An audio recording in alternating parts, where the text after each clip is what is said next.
eu também queria falar exatamente o que seria essa tal da religião para o Islã. A palavra religião, na realidade, é uma produção colonialista, é um produto do colonialismo. Eu não falo no sentido político, claro, mas no sentido mais histórico, como um fato que ocorreu. As religiões orientais foram denominadas como religiões porque o colonizador tinha que definir o que é que ele seguia ou no que ele acreditava. Então, nós fomos denominados como seguidor da tal religião, porque o colonizador queria saber como que é o nosso sistema. Claro, tem suas semelhanças, mas na realidade tem diferenças também, que, por exemplo, como o meu irmão Denis falou, que etimologicamente a religião vem, uma das definições na realidade é religare, o Santo Agostinho faz essa definição, o Cícero faz a definição de reelegere, que é releitura, né? Mas em termos funcionais tem suas outras definições, etc. Nisso eu não vou entrar para não me alongar muito. Eu trouxe também para falar, para ter o tempo de falar, porque é bem pouco o que eu vou falar. Bom, falar do Islã, na realidade, é uma tarefa muito difícil, sendo mesmo eu teólogo muçulmano que agora estuda ciência de religião, para saber, na realidade, o que é a própria religião que eu sigo, né? Falar disso é muito, muito difícil mesmo. Inclusive, em meio a uma mesa interreligiosa em que tem mestres que falam muito bem do que seria a religião como um termo funcional. Na visão islâmica, ela não é diferente do judaísmo, não é diferente do cristianismo. O Islã é a mensagem, e aí entra a questão da profecia, etc., é a mensagem enviada para todos os profetas, portanto, não é o que a gente observa ter surgido no século VII da nossa era. Por isso eu geralmente faço a distinção entre o Islã como a doutrina e o Islã histórico. O que eu vou falar aqui, claro, é o Islã histórico, e aí a gente vai seguir como é que podemos falar sobre a solidariedade, ou pelo menos a cumplicidade na visão do Islã. O meu irmão Sérgio, ele falou de uma visão mais diferente das ações sociais, da solidariedade. Ele previa, né, a questão de remoção das desigualdades ou a redução da desigualdade na sociedade, certo? Então, eu adotei um dos pilares da prática islâmica para falar do direito social no Islã, né? Mas, para isso, eu tenho que contextualizar um pouquinho, porque o Islã tem colocado esse pilar na sua prática como uma forma de direito social, de consolidação do direito social. Bom, o contexto em que o Islã surge historicamente é um contexto de segregações e injustiças sociais, né? Como eu sou historiador do Islã, então eu fui pesquisando um pouquinho quais seriam essas desigualdades, e uma das coisas que me chocou, na realidade, é que havia naquela época, no início do século VI, no final do século VI, início do século VII, como também uma coisa bem tradicional dos árabes daquela época, havia escravidão dos negros. A gente acha que a escravidão dos negros só ocorre quando os navegadores começam e tal. Não, na realidade,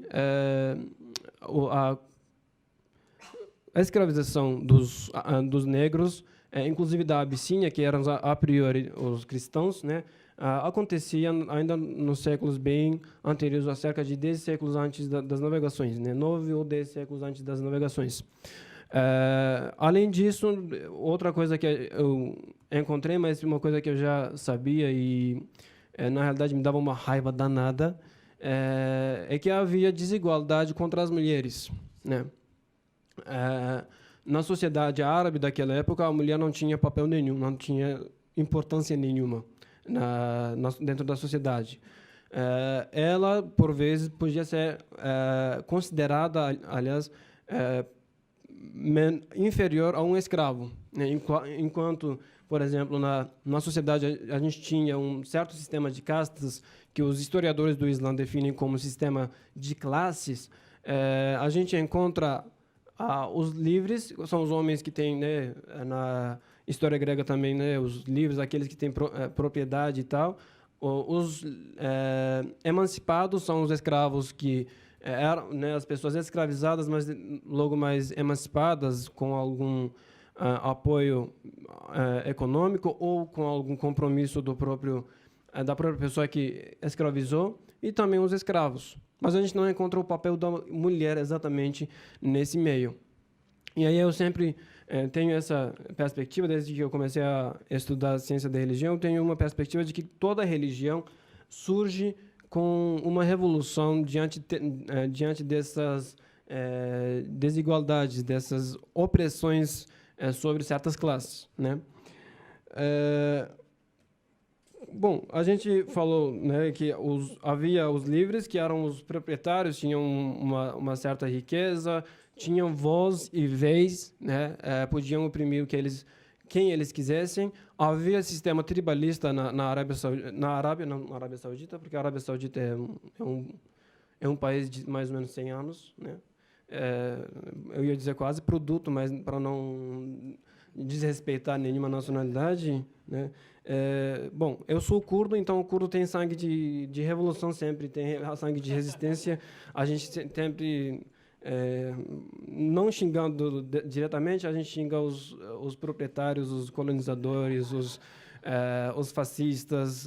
Bom, inclusive, eu sou da Turquia, o meu país mesmo é um país bastante fascista. Bom, a Turquia? Sim. É um país lindo, mas está nas mãos nem chega a ser fascista, na realidade, fascista até melhor do que os caras que agora estão dirigindo a Turquia. Então, né? Bom, são fascistas, islamofascistas é um termo recentemente produzido pelos cientistas políticos. Não entrou na terminologia ainda, né? Mas os turcos também são produtores de várias coisas. Bom, a gente falou que existiam os emancipados, né, os escravos emancipados, eles eram livres, mas eram livres com pouca condição econômica. Então, eles não tinham acesso a todos os direitos que um rico tinha, igual hoje em dia a gente tem, né?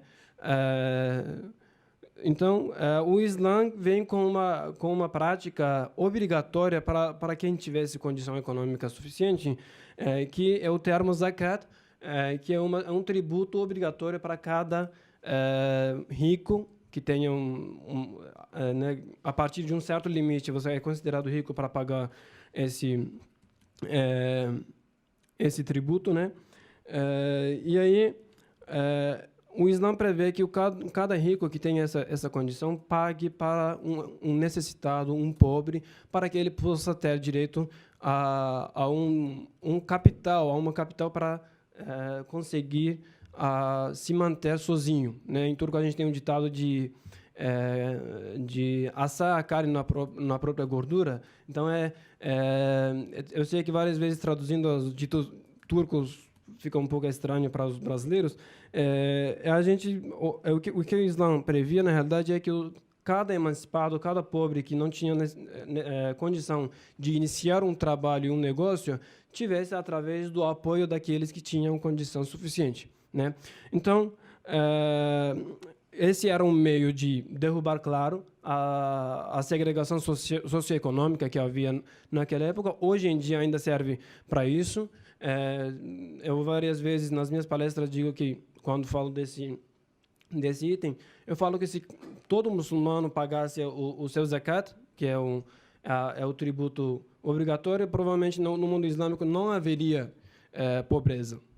Ou, se falaram do Brasil, como o Sérgio falou, se cada empresa rica nacionalmente adotasse um bairro, provavelmente no Brasil não teria, né, a pobreza, ou pelo menos pagasse uma vez por ano o seu tributo, provavelmente não haveria pobreza no Brasil. E aqui ele falou de juntar um empresário judeu e um empresário árabe. Não é impossível, mas se você conseguir, por favor, a gente precisa de bolsas. Não é impossível, mas...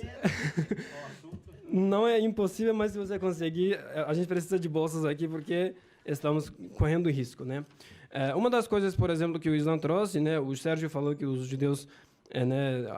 Pelo menos, segundo alguns autores, é um povo de escrita, um povo de livro. Nós consideramos os judeus e cristãos também um povo de livro. E o Islã também previa, no meio de uma sociedade de transmissão oral dos fatos históricos, previa também a educação, né? Só que a educação não serve a nada quando, como diz o Paulo Freire, né, quando não é libertadora. Não adianta a gente ter educação. Os colonizadores tinham a visão de que o outro era ignorante porque não sabia ler o alfabeto latim ou o alfabeto europeu, né? Bom, os árabes tinham uma literatura muito avançada no período de emergência do Islã. Só que não tinha o letramento, na questão de escrita eram pobres, né? Havia poucas pessoas que conseguiam escrever. O próprio profeta do Islã, né, falando em termos empíricos e não como doutrina mesma, o fundador do Islã era uma pessoa iletrada. Por isso é que, por exemplo, muitas vezes as pessoas, né, os estudiosos do Islã dizem que é um milagre que um iletrado trouxe um livro para as pessoas, né? O Islã previa e prevê ainda a questão da educação para superar as classes, as segregações socioeconômicas dentro da sociedade, né? Na Turquia, como o meu país de origem, os curdos, por muito tempo, por cerca de um século mais ou menos, foram relegados à pobreza, tirando deles o direito à educação, né?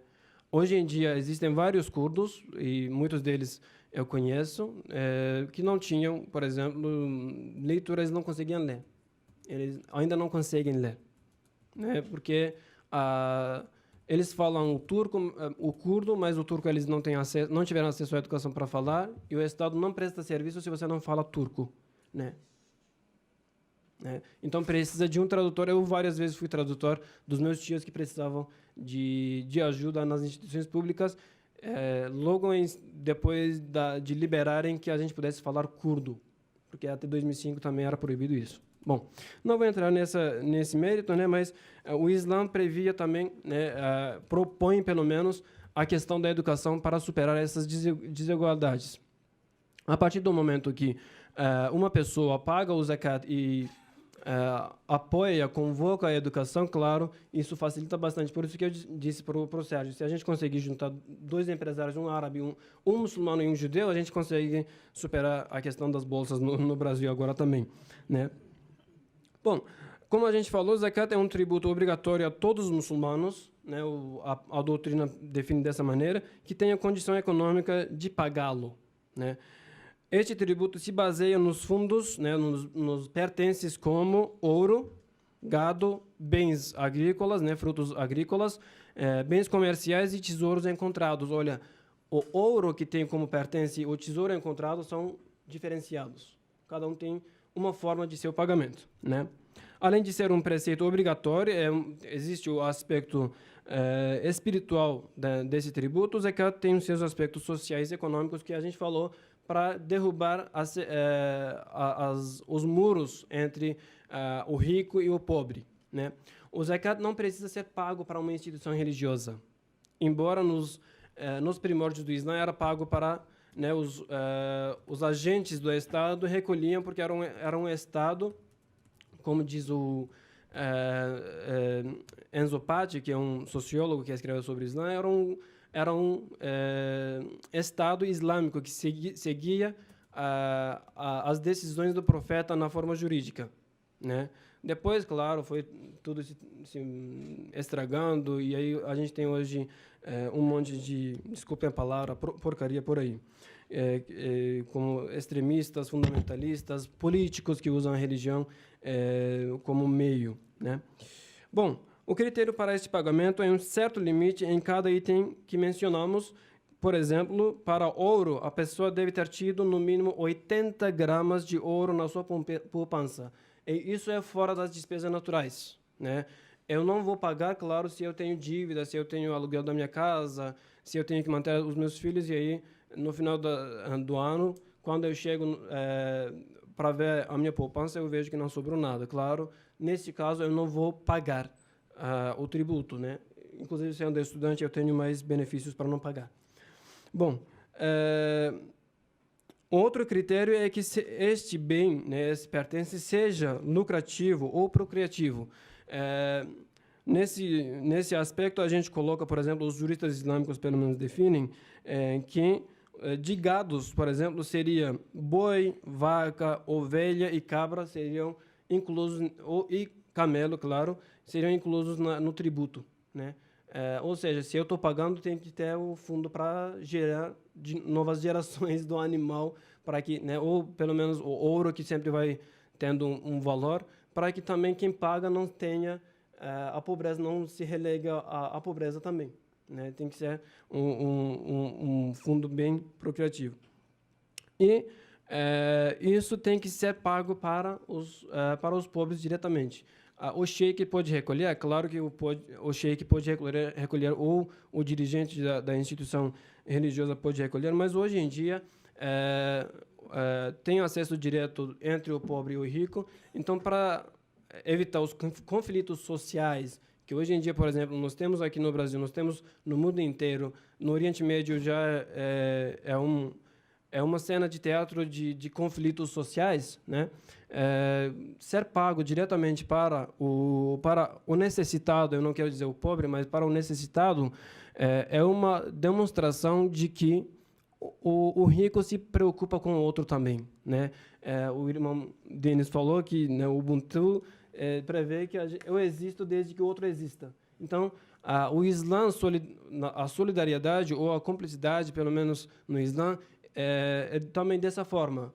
Eu sou um bom muçulmano, sigo a minha religião de maneira perfeita se eu me preocupo também com o outro. Uma palavra de um estudioso contemporâneo do Islã que diz: o fogo não queima só onde ele cai, o fogo queima quando cai no lugar, e eu sinto isso também, né? Então, a solidariedade no Islã, a cumplicidade no Islã é quando a gente sente a dor do outro, é a questão da empatia. Então, o Zakat também existe claramente para isso, para a gente ver como é que o outro se sente, como é que o outro tem que alcançar ao que eu quero, onde eu estou, ou pelo menos para uma parcela disso. Claro que não vai ter 100% a igualdade, né? Ninguém vai chegar às mesmas condições sociais e econômicas que eu tenho, né? Mesmo que desde que eu esteja também subindo os mesmos degraus sociais, né? Eu vou subindo, ele vai subindo, mas nunca vamos estar no mesmo patamar.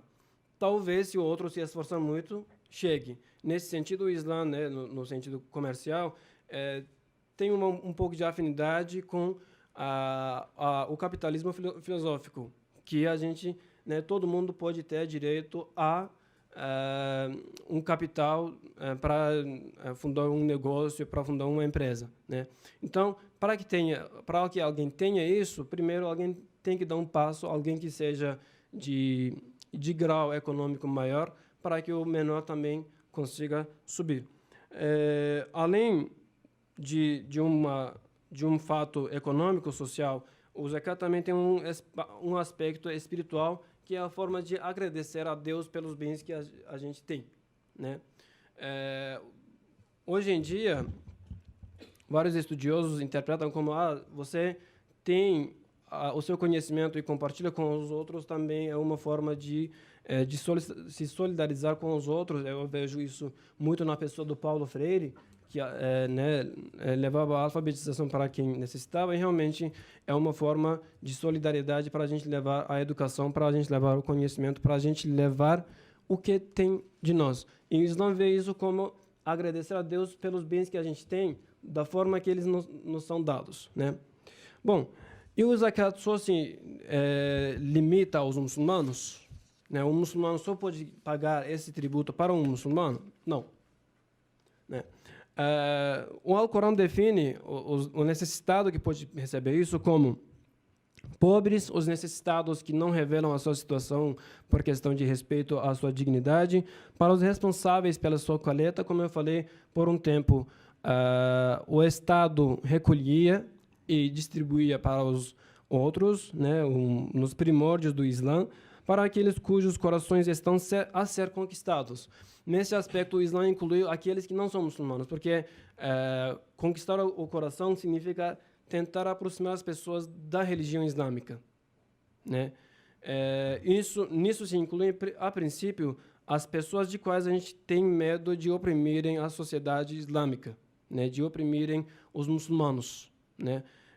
Então, se a gente tenta conquistar a pessoa em nome do Islã, esse zakat pode ser pago para essa pessoa de quem a gente tem medo de sofrer, né?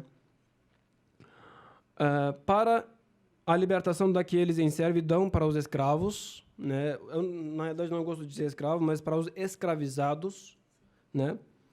Para as pessoas endividadas, você vê que, por exemplo, o endividado não tem também a obrigatoriedade, né, a obrigação de pagar esse tributo, que não tem condição de pagá-la, e para estudantes e peregrinos.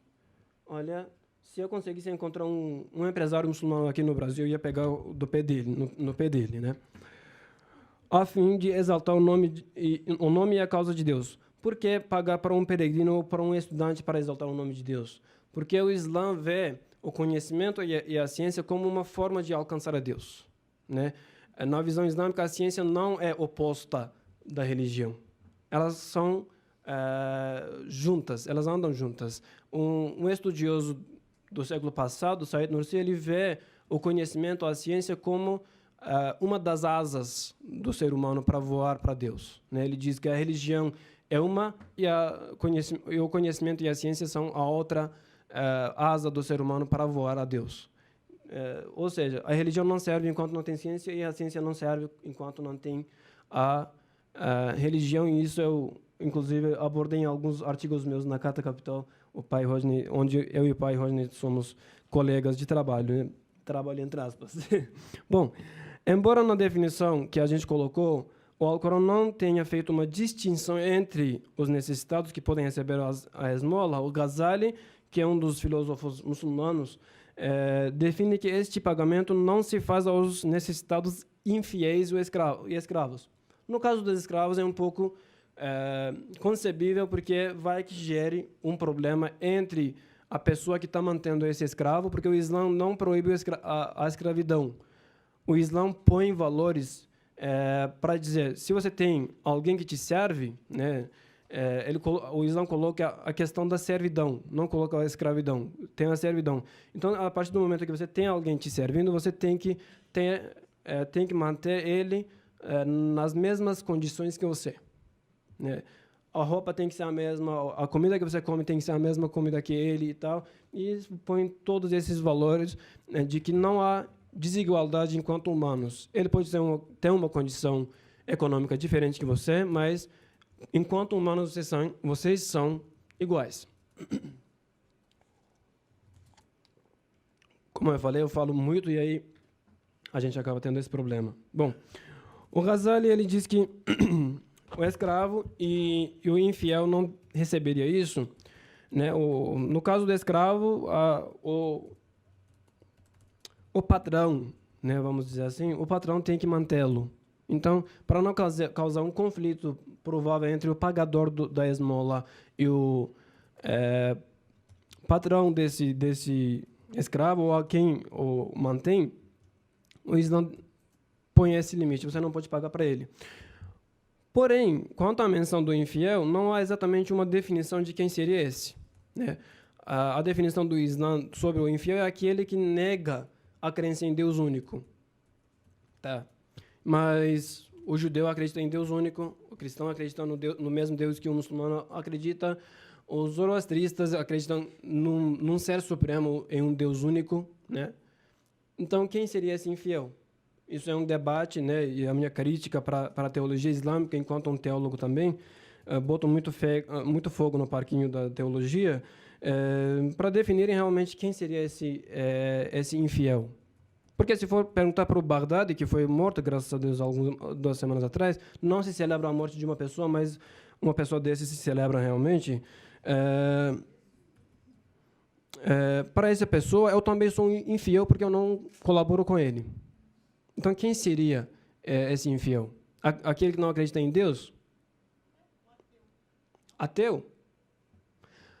Isso também é muito discutível do ponto de vista do próprio ateu. Ele realmente não acredita em Deus? Ou não acredita no Deus da instituição? Bom, não vou entrar muito nesse debate, eu provoco bastante, talvez, e aí eu vou terminar a minha fala, né? Partindo do princípio de que o Islã prevê pagar essa esmola para aquele cujo coração está a ser conquistado, esse aqui não é muçulmano. Mas não define que seja cristão ou judeu. Então, pode ser um infiel também, entre aspas, né? Então, já que o Islã prevê isso, a definição do Ghazali depende também, né, se baseia muito nos fatos históricos e políticos em que ele vivia. Porque a gente teve uma época em que surgiu uma coisa chamada cruzadas, em que os muçulmanos viam todo mundo como, né, qualquer um que não fosse muçulmano era infiel, qualquer um que não fosse católico era infiel, né, em ambas as partes religiosas, certo? Então, essa definição que a jurisprudência fez na história, e isso já faz quase um século, quase um milênio, né, 800 anos, isso deve ser reinterpretada de uma maneira, né? A jurisprudência islâmica, infelizmente, está descansando, mas eu, como um estudioso do Islã, tento provocar, pelo menos, os juristas que eu conheço para reinterpretarem esses casos. Eu pago ou não para um cristão a minha esmola? Embora eu não tenha condição, tá? Eu sou estudante, eu estou na condição de receber. Convido os meus irmãos muçulmanos a me pagarem. Bom, então a gente vê, para concluir, o zakat como uma forma de estimular aquele que está na condição econômica muito inferior para pagar né, para receber, para que ele também tenha uma capital para iniciar um trabalho e começar a contribuir com o outro. No século IX, no período de Omíadas, os historiadores muçulmanos orgulhosamente ficam falando que chegou um período que não tinha a quem pagassem essa esmola, né? Então, eu acho que... Já estou terminando. Eu acho que os muçulmanos têm que chegar a esse nível de novo. Todo rico tem que pagar essa esmola para que um dia não tenha mais pobre a quem a gente precisasse pagar essa esmola. Bom, isso é o que eu digo, né? Isso eu digo, pelo menos, independentemente da religião, né? Eu sou suspeito de falar desses assuntos, se é para o próprio muçulmano ou não é. Eu sou muito suspeito porque tenho uma visão de diálogo interreligioso do Islã muito diferenciada de alguns outros. Bom, muito obrigado.